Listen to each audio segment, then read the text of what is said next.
Jonah and the big fish. Once there was a man called Jonah. He was a prophet, which means he gave messages from God to people.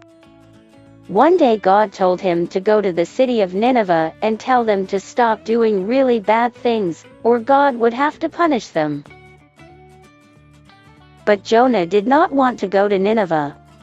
He did not like the people there, and wanted God to punish them, not forgive them. So he ran away to the town of Joppa by the seaside. He saw a ship going to a faraway place, and decided to buy a ticket and get on it. He thought God would not be able to find him there. When Jonah got onto the ship, he was feeling very tired and he decided to go straight to sleep. He didn't know it, but up above on the deck a terrible storm had begun.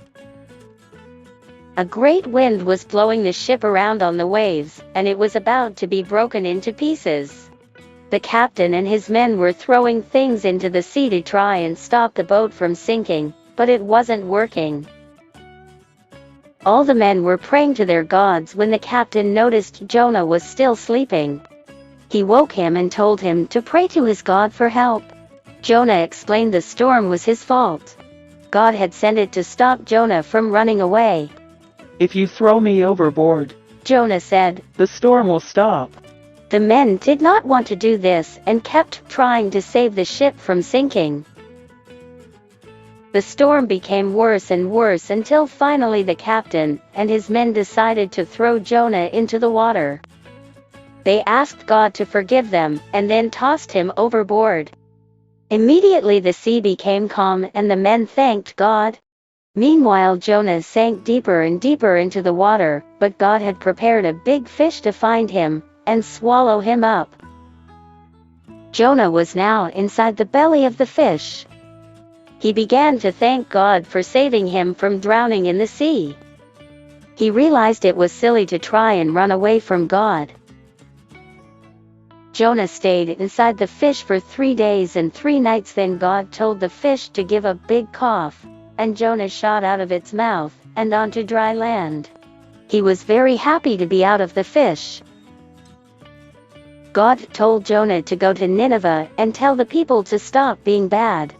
So this time Jonah did as he was told, and when he arrived at the city he began to tell all the men, women and children God was very sad about all the bad things they were doing. The people were very upset when they heard Jonah's words, and soon everyone, including the king, prayed to God and said they were sorry. God was very glad to forgive them, but this made Jonah so angry. He didn't think they should be forgiven. He sat outside of the city and hoped God would change his mind and punish them. While Jonah was waiting, it became very hot, so God made a nice plant with big green leaves grow up and stop the sun from burning Jonah. It made Jonah very happy. But the next day God sent a worm to gobble up the plant. Then the sun beat down on Jonah's head and he became hot and sweaty and most unhappy. He sulked and wished he could die. Then God spoke to him. "You are sad, Jonah, about the plant which shriveled up, but you did not make it, or look after it. The people of Nineveh are much more important than a plant. I love all of them, even their animals, and I will show them my love and forgiveness."